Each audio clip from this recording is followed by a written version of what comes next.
दो सच्चे दोस्त। ये कहानी है दो सच्चे दोस्त की। एक गांव में मोंटू और पिंकू नाम के दो दोस्त रहते थे। मोंटू 11 साल का था और पिंकू 8 साल का था। वो दोनों हमेशा साथ में ही खेलते थे और एक दूसरे पे जान छिड़कते थे। एक दिन की बात है, मोंटू और पिंकू खेलते खेलते एक कुएं के पास आ पहुंचे और वो दोनों खेलने में इतने व्यस्त थे कि उनका ध्यान ही नहीं रहा और गलती से मोंटू कुएं में गिर गया। मोंटू को कुएं में गिरा देख के पिंकू जोर जोर से चिल्लाने लगा। वहां पर आस पास कोई भी नहीं था, इसलिए पिंकू के चिल्लाने पर भी उसकी आवाज किसी ने नहीं सुनी। काफी देर तक चिल्लाने के बाद पिंकू को लगा कि मोंटू अब कुएं में डूब जाएगा। उसने देखा कि कुएं के बगल में एक बाल्टी रस्सी से बांध रखी है। पिंकू ने तुरंत उस बाल्टी को कुएं में फेंक दिया और मोंटू से कहा कि इसको पकड़ लो। मोंटू ने उस बाल्टी को पकड़ लिया और फिर पिंकू रस्सी को अपनी तरफ खींचने लगा। पिंकू ने काफी मेहनत की और रस्सी को बहुत जोर से काफी वक्त तक खींचा। आखिर में मोंटू बाहर आ ही गया।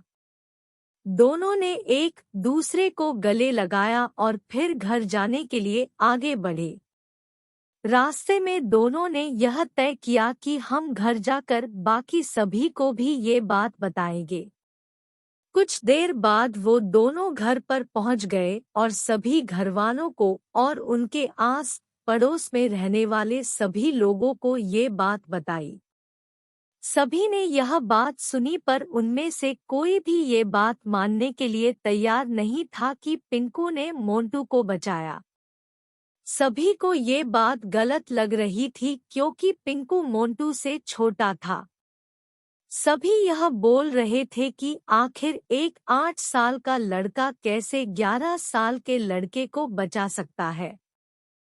इतने सारे लोगों के बीच में सिर्फ एक दादाजी ही ऐसे थे कि वो ये दो दोस्त की बात मानने के लिए तैयार थे।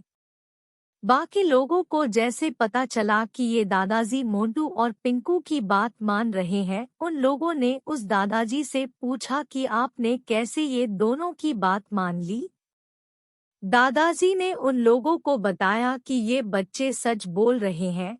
पिंकू ने मोंटू को बचाया होगा क्योंकि जब मोंटू कुएं में गिर गया था तब पिंकू के सिवाय वहां पर दूसरा कोई भी नहीं था जो मोंटू को बचा सके।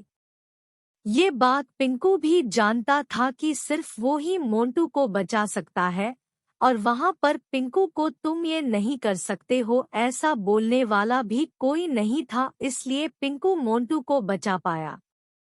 दादाजी की बात सुनकर बाकी सारे लोग भी समझ गए और ये दो दोस्त की बातों पर भरोसा करने लगे।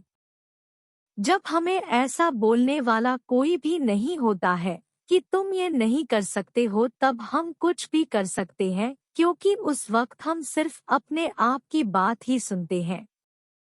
अगर आपको हमारी स्टोरी अच्छी लगी हो तो अपने दोस्तों के साथ भी शेयर कीजिए और कमेंट में ज़रूर बताइए कि कैसी लगी हमारी स्टोरी।